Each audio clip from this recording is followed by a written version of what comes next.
Hello.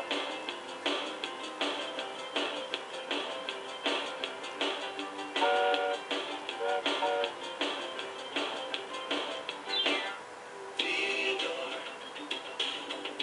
he's a tugboat and a friendly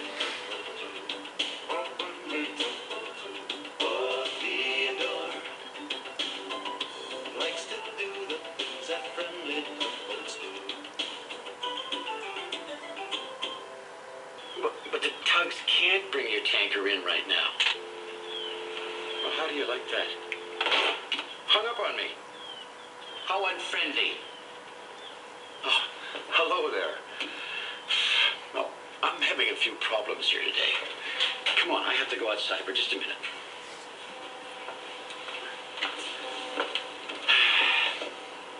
Oh, yeah. Uh-huh. Oh, she's out there all right. Big oil tanker. You know, the person in charge at the refinery keeps phoning me saying, bring her in, bring her in. But all the tugs they're all very busy today, so everybody's going to have to wait their turn.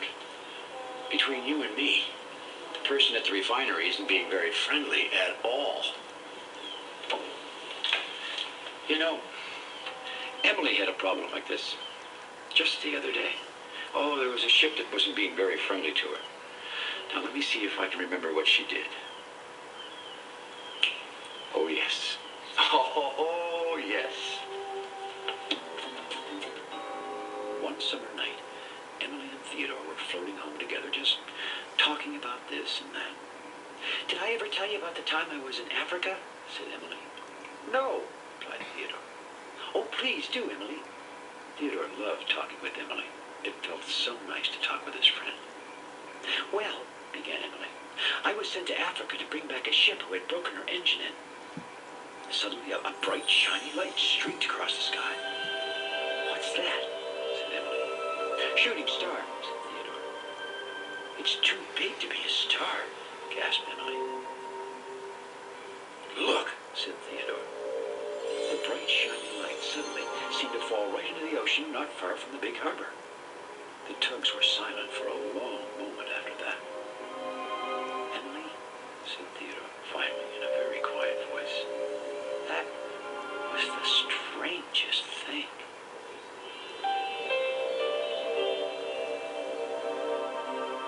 The tugs were gathered at the great ocean dock.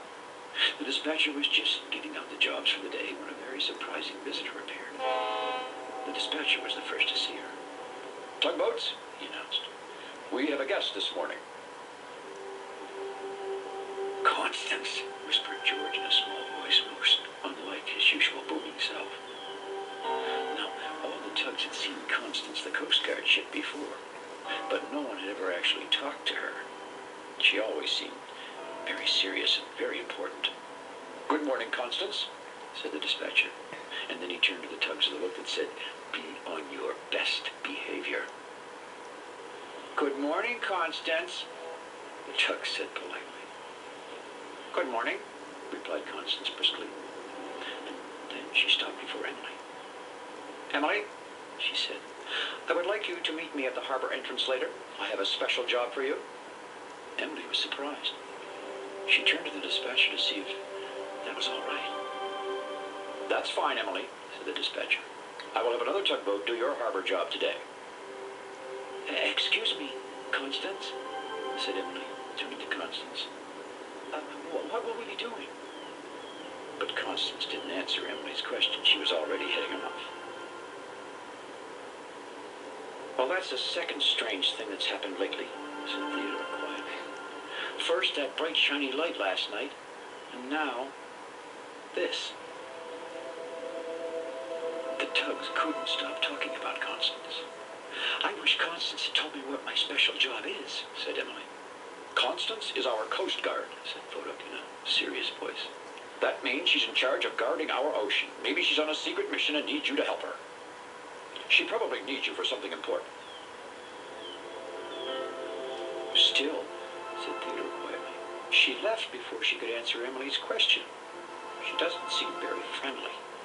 The others said nothing, but inside they all agreed with Theodore. Constance didn't seem very friendly. Constance near the entrance to the harbor. Constance set off without a word, and Emily followed behind, feeling more and more puzzled. "Excuse me, Constance," called Emily, trying to catch up. "Where are we going?" No time to talk, Emily, called Constance above the drum of her powerful Coast Guard engine. we have important work to do. Emily could see they were passing the last marker buoy in the harbor. "So we're going out in the ocean," she said to herself. Emily forgot all about her questions. "This will be like an adventure," she thought. Constance led Emily quite a ways along the coast, getting further and further from the harbor. Finally, Constance turned away from the shore and headed out towards the open ocean. Not too long after that, Constance slowed her engine and announced, It should be near here. Then she began searching the water. "What should be near here? Are you looking for something?" said Emily. "What is it? I mean, would you like me to help you find it?" I'll tell you about it later. said Constance quickly. But right now, I'm very busy. Just float quietly. Suddenly, Emily saw something. It was floating in the water just ahead. "Constance! Constance!" she called. Constance headed over immediately. That is just a piece of driftwood, said Constance. It is not what I'm looking for. "Well, maybe if you told me what to look for," Emily started to say. I already told you, interrupted Constance, to float quietly. Now I have a lot of work to do. Well, Emily was beginning to get very upset, and she could feel her engine getting hotter and hotter. "I was only trying to help," she said quietly. But Constance was already searching again with that busy look of hers. Emily couldn't help agreeing with what Theodore had said. Constance really didn't seem very friendly. Not very friendly at all. Back in the harbor, Theodore and Hank were heading home from work. Theodore turned and gazed sadly toward the ocean. "It's getting late," he said. "We still haven't heard from Emily." "She must be very busy with Constance," said Hank. Theodore was getting more and more concerned about Emily. But right now, it seemed there was nothing to be done but wait. Wait and worry about Emily. The sun was beginning to sail over the edge of the ocean, and Emily was still floating after Constance, who was still searching and searching. Hurry, said Constance. It'll be dark soon, and we must find it. Then Emily saw something floating in the water. Now, Emily didn't want to talk. She didn't want to upset Constance again. And maybe, thought Emily, this was just another piece of driftwood. But it didn't look like a piece of driftwood. It had brightly colored markings, and it was very big.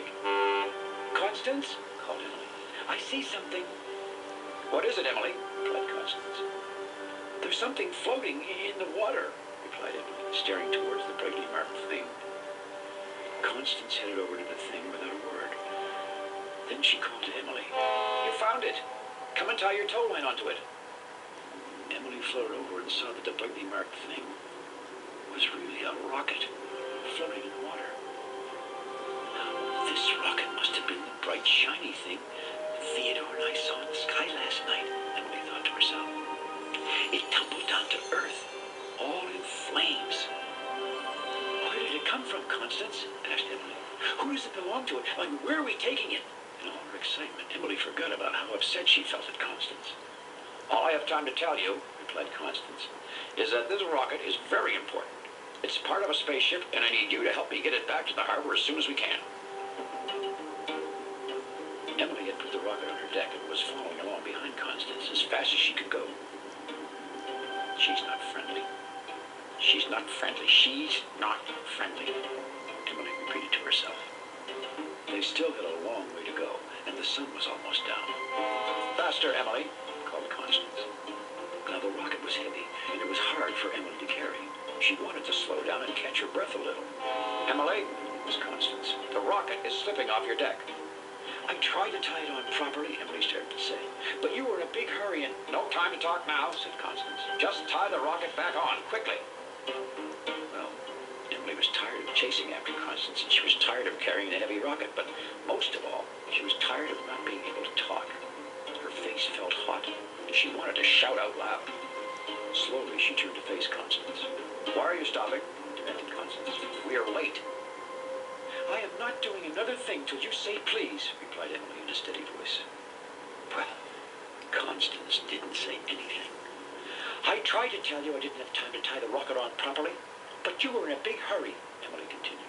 "And now you're upset with me because we're late.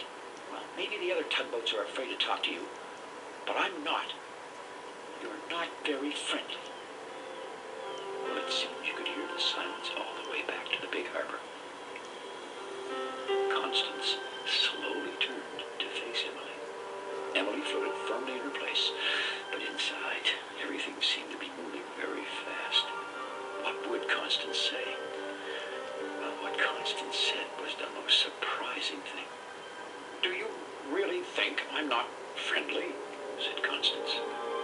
She sounded a little hurt. Well, Emily didn't say anything.